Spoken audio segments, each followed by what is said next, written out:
So as Josh said, I grew up in Stuttgart, which if you have ever been to the booming metropolis of Stuttgart, you have been in for a treat.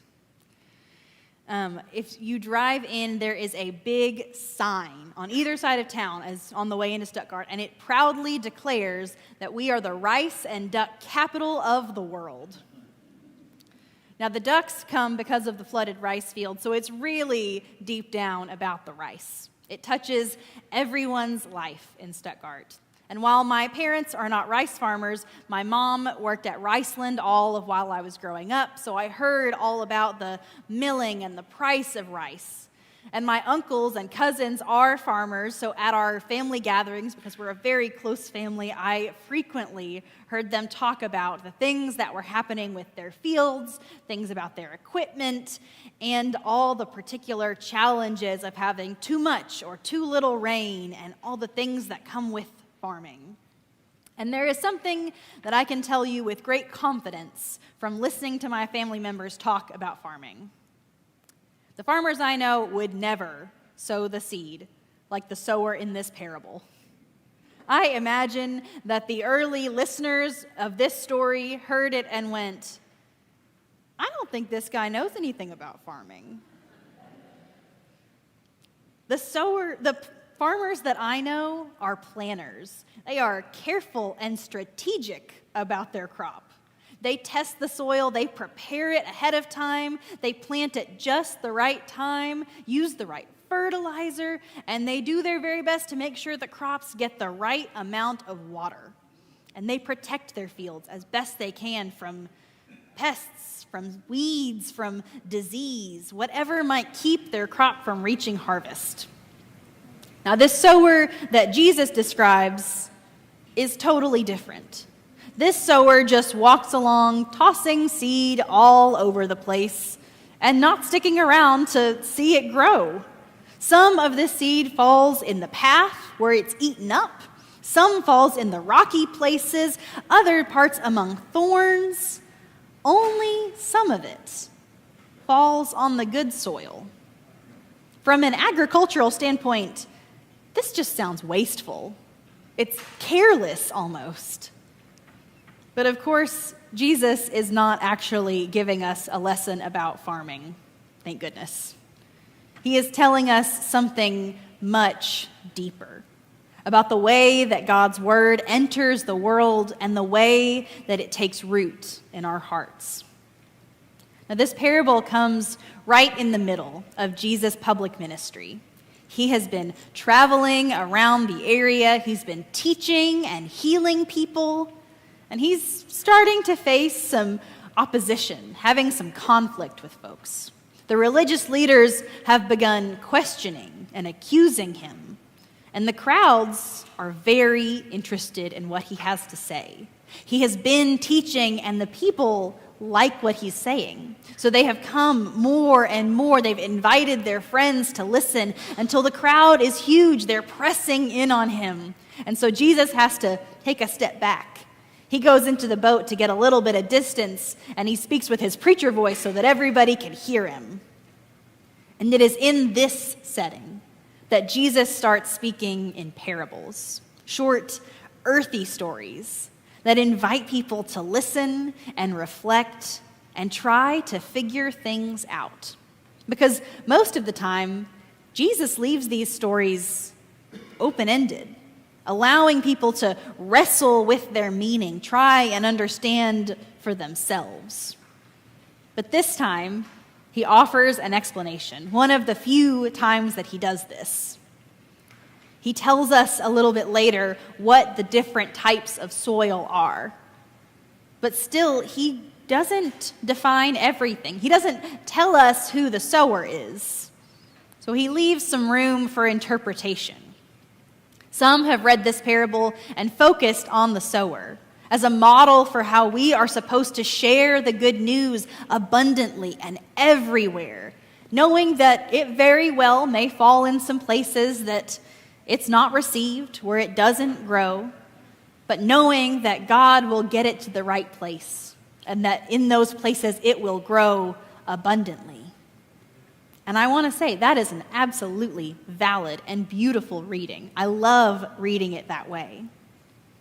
But today, I want to focus on the soil, because I think that this parable is also about asking us to reflect on the state of our own hearts, to think about what kind of soil are we.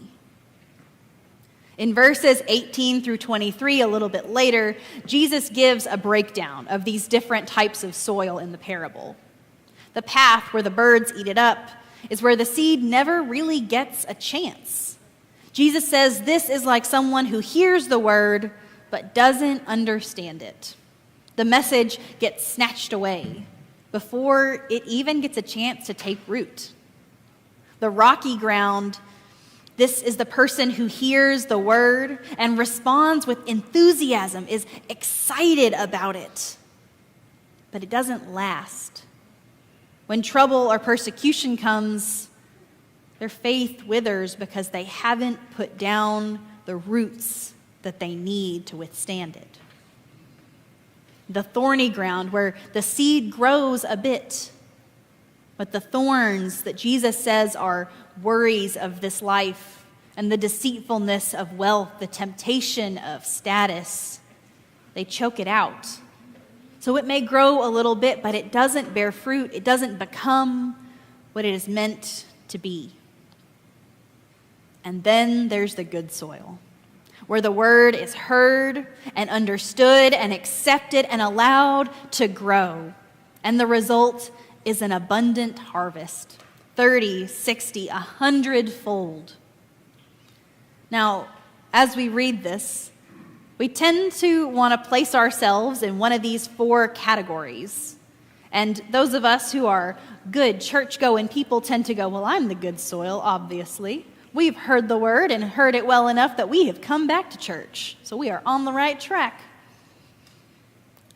But I must admit, I think it's more honest and far more helpful to recognize that we are often a mixture of all 4 of these.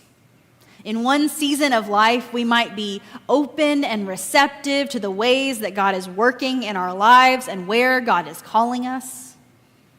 But in another season, we might be distracted or anxious or hardened even. And sometimes we are all of those things in just one week. Our life fluctuates. It can be a roller coaster at times. But there is good news. Soil is not static. It can and it does change. Sometimes it changes by nature, with erosion or drought, flooding or wildlife. And sometimes it changes with nurture, by human effort. Farmers go in and they work the soil. They add nutrients. They break up the rocks and they pull the weeds. I imagine that this good soil in the parable didn't just happen to be good. How often are you walking along or driving along and come across a perfect patch of soil? No weeds, no rocks, great nutrients, nothing to get in the way, ready to be planted. I have yet to see that field that hasn't been touched and is yet totally ready. Maybe the sower, while walking along, tossing seed all over the place, tossed some into someone's garden. Maybe someone had already been tending this plot for a while, pulling out the thorns, removing the rocks, watering it. Maybe this person came and continued to do so, continued watering it, helped this plant to grow. Friends, that is what spiritual growth looks like. It is often not dramatic or sudden, though that can happen. It often looks like steady, small acts of faithfulness, like prayer, study, community, confession, and worship. We can help to build a garden with our actions, even in the rocky and unexpected places. Now, I have to admit, I am not much of a gardener. My mom is a good gardener. She has a green thumb. I have a black thumb. I kill everything. But my mom is quite good at it, and she recently, like last year or so, made a raised bed on top of her gravel driveway. And that gravel driveway is how I imagine the rocky places. But she brought in some good dirt. She shaped the bed. She planted her tomatoes. And now she has more tomatoes than she knows what to do with. When I called her going down to visit her for 4th of July, and I said, "Do you want me to pick up anything for our meals at the farmer's market?" And she just goes, "Please don't buy any tomatoes." She had so many tomatoes, she was trying to give them away. It was just too much. It's amazing what can happen even on that rocky ground. That was transformation. That's what can happen when you create the right conditions for growth. Now, to be clear, this is not a message about working our way to salvation, because we can't. We do not earn grace by pulling out more weeds or tilling our hearts harder. That's just not how it works. But it is a message from Christ about cooperation. God sows the word freely among us, and we can respond. We can open ourselves up, ask questions, clear space in our lives, and make room for growth. That is why worship matters. That's why prayer matters. That's why being in community and partaking in the sacraments matters. These practices are not check boxes. We don't get to go down our list and go, okay, I went to worship, I took communion, I made my bed. It's not a chore. These practices are how we till the soil of our souls. They're how we say, God, I want to be open. I want to be ready for your word to take root in me. And when that happens, when the word takes root, it produces fruit. Not just personal satisfaction or peace, but fruit that benefits others. Fruit like compassion, mercy, justice, joy, generosity. Fruit that multiplies. Jesus says that the harvest is 30, 60, 100 times what was sown. Now, for reference, a decent crop in that day was 7 times what was sown. A great crop was 10 times. This is not about productivity or performance. This is not just a good crop. This is the type of abundance that only God can produce. This is about how the Spirit can do far more in and through us than we could ever imagine when we make room for it. So today, this parable invites us to reflect not just on what kind of soil we are, but on how we are tending the soil of our hearts. Friends, God is still sowing every day, every moment, in every season, even in the places we wouldn't expect, even in the places that seem barren or broken or rocky or thorny. The question is not whether the seed is good. It is, because it comes from God. The question is whether we are open to receiving it. So I want to leave you with this. What is something that you can do this week to help create better soil in your life? Maybe it's 5 minutes of silence or intentional time for prayer. Maybe it's coming to a Bible study. Maybe it's asking someone a hard question about faith that you have been trying to wrestle with alone. Whatever it is, trust that God is still sowing. Trust that change is possible. Because with God, even gravel driveways can form tomatoes. Amen.